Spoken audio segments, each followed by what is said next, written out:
जय हिंद मित्रांनो, मी डॉक्टर अविनाश शिंदे आणि तुम्ही बघत आहात स्ट्रेट ड्राईव्ह.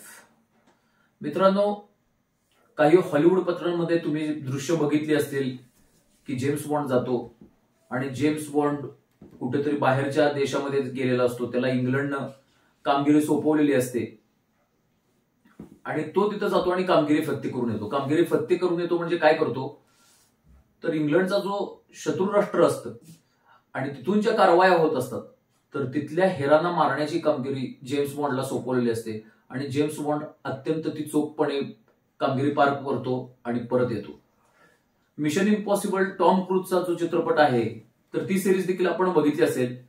टॉम क्रूज त्याच्यामध्ये इथन हंटच्या भूमिकेमध्ये असतो आणि त्याला देखील सरकारनं अशीच जबाबदारी दिलेली असते आणि तो देखील अत्यंत नाना प्रकारच्या हालचाली करून आणि नाना प्रकारच्या क्लुप्त्या वापरून तो शत्रू राष्ट्रामध्ये जातो आणि तिथं शत्रू राष्ट्रामध्ये जाऊन शत्रूंच्या हेरांचा खात्मा करतो आणि परत युनायटेड स्टेट्स ऑफ अमेरिकामध्ये येतो. बॉर्न आयडेंटिटी चित्रपट तुम्ही बघितला असेल. बॉर्न आयडेंटिटीमध्ये पण सर्व समानच दाखवलेलं आहे. अमेरिकेचे जे शत्रू राष्ट्र असतील तर तिथं जायचं, अमेरिकेचे जे शत्रू राष्ट्राचे जे हेर असतात तर त्यांना मारायचं आणि यायचं. हे वरकरणी पाहता खूप सोपं आहे मित्रांनो, परंतु प्रत्यक्षात एवढं सोपं नाहीये. शत्रू राष्ट्रामध्ये तिथं जायचं, शत्रू राष्ट्रांमधलीच नागरिक जे आहेत तर ते आपले मित्र करायचे आणि एक प्रकारचं बहिर्जी नाईकचंच काम करायचं आणि तिथं शत्रू राष्ट्रातील आपल्या दुश्मनांचा खात्मा करायचा आणि या कानाची खबर त्या कानाला न लागता आपल्या राष्ट्रामध्ये परत यायचं. हे मी सगळं का सांगतो मित्रांनो, आपलं शेजारी राष्ट्र जे आहे, आपलं सर्वांचं लाडकं राष्ट्र पाकिस्तान, तर तिथं पण आता अशीच प्रोसिजर होताना दिसते. 2023 पासून हा सिलसिला चालू झाला. 2023 मध्ये एक अदनान नावाचा अतिरेकी होता.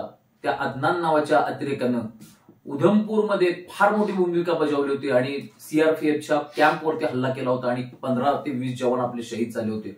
अत्यंत भ्याड आणि नृशंस असं हत्याकांड त्यानं घडवून आणलं होतं. तो चालला होता आणि सकाळचा मला वाटतं नमाज पढण्यासाठी तो चालला होता आणि अचानक काही अज्ञात बंदूकधारी तिथे आले आणि ते येऊन त्याच्यावरती गोळ्यांचा वर्षाव केला आणि त्याला हलण्याची देखील संधी दिली नाही आणि त्याला मारून कामगिरी फत्ते करून ते कुठे गेले, त्याच्यानंतर ते कुठल्या राष्ट्राचे होते, ते पाकिस्तानातलेच होते की पाकिस्तानातल्या बाहेरचे होते, याचे ट्रेसेस देखील ठेवलेले नाहीत त्यांनी मित्रांनो. दुसरी गोष्ट म्हणजे पाकिस्तानमध्ये साजिद मीर नावाचा जो लष्कर ए तोयबाचा अतिरेकी होता तर त्यानं पठाणकोटमध्ये अत्यंत महत्वाची भूमिका बजावलेली आपल्या जवानांना शहीद करण्यासाठी, तर तो देखील अशाच प्रकारे मारला गेला. या ना त्या प्रकारे जे भारताचे दुश्मन आहेत तर ते आता खलिस्तानमध्ये मारले जात आहेत आणि उरलेली कसर भरून काढते ते पाकिस्तानातले अज्ञात बंदूकधारी भरून काढतात. मित्रांनो, हे अज्ञात बंदूकधारी आहेत कोण, या अज्ञात बंदूकधारीचा बॉस कोण आहे, या अज्ञात बंदूकधारी कुणाच्या इशाऱ्यावरती हालचाल करतायत हे अजून देखील स्पष्ट झालेलं नाहीये. 29 जूनला आणि मला वाटतंय 1 जुलैला देखील 2 खतरनाक अतिरेक्यांच्या हत्या झाली मित्रांनो आणि त्या पाठीमागे देखील अज्ञात बंदूकधाऱ्यांचाच हात असल्याचं बोललं जाते. पाकिस्तानमध्ये इतकं भीतीचं वातावरण आहे की हाफिज मोहम्मद सईद असेल किंवा दाऊद असेल किंवा बाकीचे सर्व त्यांचे अतिरेक्यांचे बॉसेस असतील, हे सगळे अंडरग्राऊंड झालेले आहेत आणि पाकिस्तान आर्मीनं आणि ISIनं, इंटर सर्व्हिस इंटेलिजन्स जी पाकिस्तानची गुप्तचर संस्था आहेत, त्यांनी प्रत्येक महत्वाचा जो अतिरेकी आहे तर तो अंडरग्राऊंड केलेला आहे. हे अंडरग्राऊंड केलेला असून देखील अज्ञात बंदूकधारी तिथं घुसतायत आणि त्यांची हत्या करतायत. हॉलिवूडच्या चित्रपटामध्ये शोभल असा हा मामला आहे. हे जेम्स बॉन्ड नेमके आहेत तरी कोण आणि हे इथन हंट जे आहेत तर ते आहेत तरी नेमके कोण, असा प्रश्न तुम्हाला पडल्याशिवाय राहणार नाही. म्हणून हा व्हिडिओ तुमच्यासाठी खास आणलेला आहे मित्रांनो.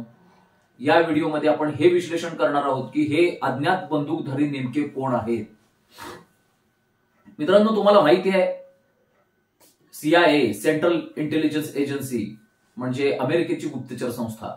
त्या अमेरिकेच्या गुप्तचर संस्थेमध्ये कार्यरत असणारी एक महिला आहे, सारा अॅडम्स. तर त्यांनी असा इंटरव्ह्यू दिलेला आहे की हे जे अज्ञात बंदूकधारी आहेत हे दुसरे तिसरे कोण नसून हिंदुस्थानचे एजंट आहेत. हिंदुस्थान स्वतःचे एजंट तिथं पाठवतोय का, तर नाही. हिंदुस्थाननं काय केलेलं आहे तर तालिबानला हाताशी धरलेला आहे आणि अमेरिकेनंच म्हटलेलं आहे की there are two Talibans, good Taliban and bad Taliban. तर त्याच्यातल्या गुड तालिबानला आपण हाताशी धरलेलं आहे आणि हे गुड तालिबानी जे आहेत तर ते या सगळ्या अतिरेक्यांना यमसदनाला पाठवत आहेत, ते या अतिरेक्यांना गुड नाईट म्हणत आहेत मित्रांनो. आता तालिबान खरोखर हिंदुस्थानशी एंगेज आहे का?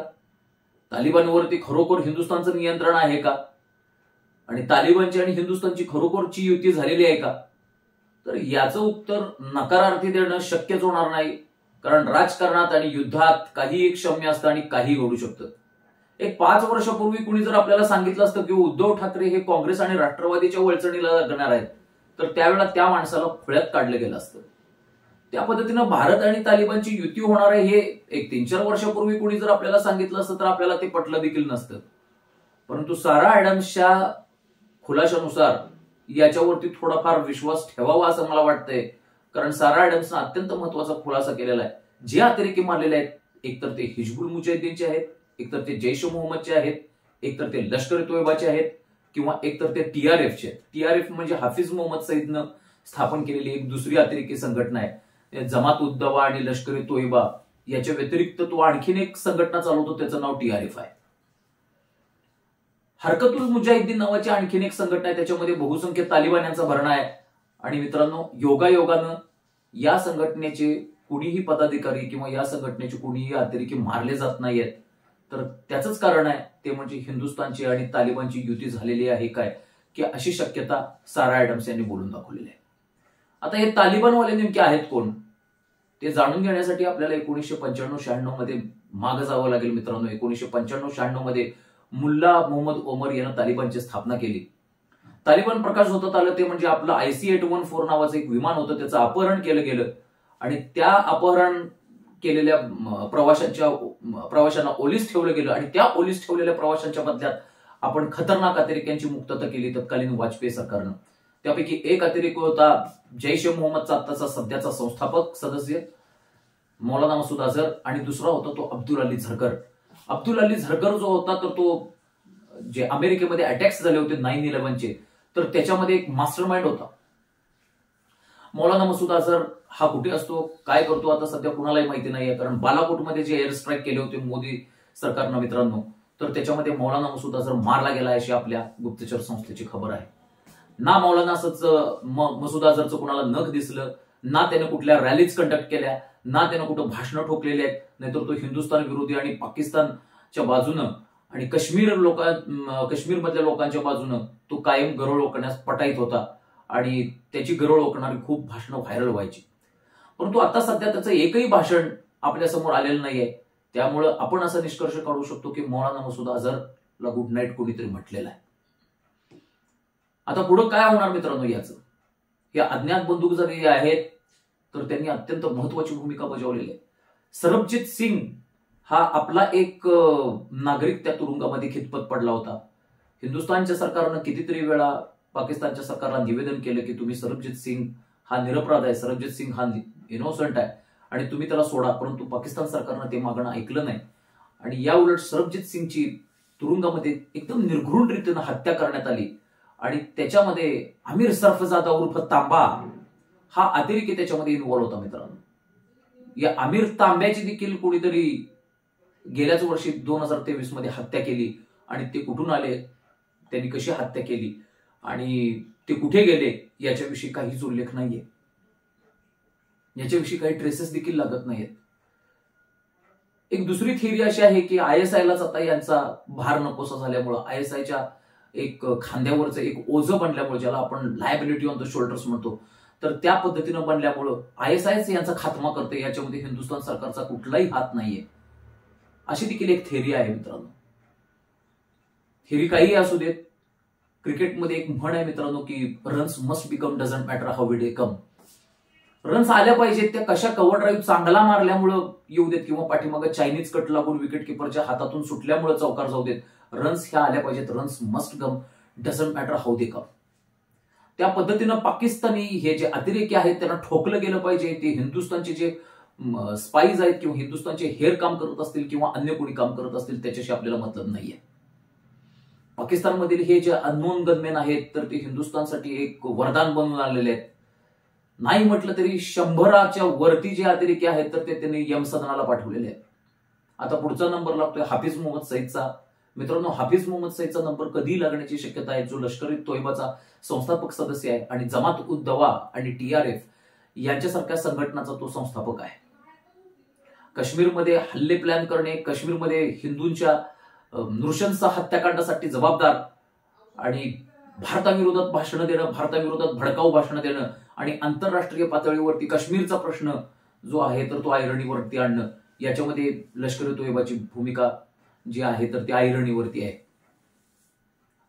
घडतंय ते चांगलंच घडतंय. राजनाथ सिंगनीच परवा दिवशी सांगितलेलं आहे, परवा दिवशी एक स्टेटमेंट दिले राजनाथ सिंगनी की घुसके मारेंगे, ये बदलता भारत है, ये सहन करने वाला भारत नहीं है, अगर कुछ हमारे ऊपर अटैक होगा तो पाकिस्तान में घुसकर मारेंगे. मित्रांनो, खरा जो धोका आहे तो आपल्याला पाकिस्तानपासून नाही आहे. खरा जो धोका आहे तर तो हिंदुस्थानातल्याच काही अँटी नॅशनल एलिमेंट्स पासून धोका आहे. जे ओसामा बिन लादेनला ओसामा जी म्हणतात, ज्यांना बाटला हाऊसचं एन्काउंटर झाल्यानंतर ज्यांना रात्रभर झोप लागत नाही, मोहम्मद हनीफ नावाचा जो ग्लासगो विमानतळावरती बॉम्बस्फोट करणारा एक डॉक्टर, जो इस्लामिस्ट अतिरेकी आहे, ज्याला श्रीलंकेमध्ये पकडल्यानंतर ज्यांच्या रात्रभर झोपा उडतात, हे मित्रांनो आपले खरे दुश्मन आहेत, ना की पाकिस्तान आणि चीन. ह्या दुश्मनांना निपटावून काढण्याची गरज आहे मित्रांनो. ह्या दुश्मनांना निपटावून टाकण्यासाठी एक अज्ञात बंदूकधाऱ्यांची जी संघटना आहे तर त्याची शाखा इथं देखील काढली पाहिजे, असं मी एक उपरोधान म्हणू शकेन. आणि तुमच्या देखील मनामध्ये तेच चाललेलं असावं मित्रांनो.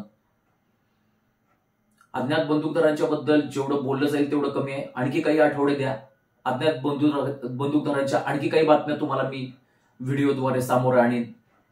आणि पाकिस्तानमध्ये नेमकं काय चाललंय, पाकिस्तानमध्ये आता सध्या यादवी युद्ध कसं चालू आहे, पाकिस्तानची शक्ल कशी होणार आहे, याच्याबद्दल देखील मी एक व्हिडिओ बनवणार आहे खास तुमच्यासाठी. तर मित्रांनो, तूर्त आपण थांबूया या व्हिडिओमध्ये. तूर्त एवढंच. माझा संदेश तुम्हाला एवढाच आहे की सावधान राहावा, सतर्क राहावा आणि आपल्या आजूबाजूला जे आपल्या भारत देशाचे दुश्मन आहेत, जे हिंदुस्थानच्या मातीमध्ये राहून देखील घाण करण्याचे स्वप्न बघत आहेत, त्यांच्याशी या नात्या प्रकारे लढत राहावा. सोशल मीडियावरती लढा, मानसिक पातळीवरती लढा, आर्थिक पातळीवरती त्यांचा बहिष्कार टाका. कारण ही जी लढाई आहे तर ही लढाई प्रत्यक्ष युद्धाच्या मैदानावरती लढली जाणारी लढाई नाहीये. हे शहाची लढाई आहे. त्यांनी आपले 1-2 मारतील, आपण त्यांचे 4 मारू आणि या प्रकारे जी लढाई आहे तर ती चालतच राहील. कन्व्हेन्शनल वॉर आपण जे म्हणतो, पारंपरिक युद्ध जे होतं तर ते व्हायचं त्यावेळेला होईलच, परंतु हे जे सध्या अनकन्व्हेन्शनल वॉर चालू आहे बिटवीन इंडिया आणि पाकिस्तान, याच्यामध्ये जीत जी आहे तर ती आपली होणं सुनिश्चित आहे. आणि त्याच्यासाठी मित्रांनो तुमचा देखील सहभाग तितकाच आवश्यक आहे. म्हणून मी सांगितलेल्या पद्धतीनं सावधान राहावा, सतर्क राहावा, आर्थिक बहिष्कार टाका देशद्रोह्यांवरती बरोबर जमेल त्या पातळीवरती लढा द्या. तुर्तास एवढंच. परत भेटूया आपण एक नव्या व्हिडिओमध्ये काही रोमहर्षक घटनांसह. जय हिंद, जय महाराष्ट्र, वंदे मातरम, भारत माता की जय मित्रांनो.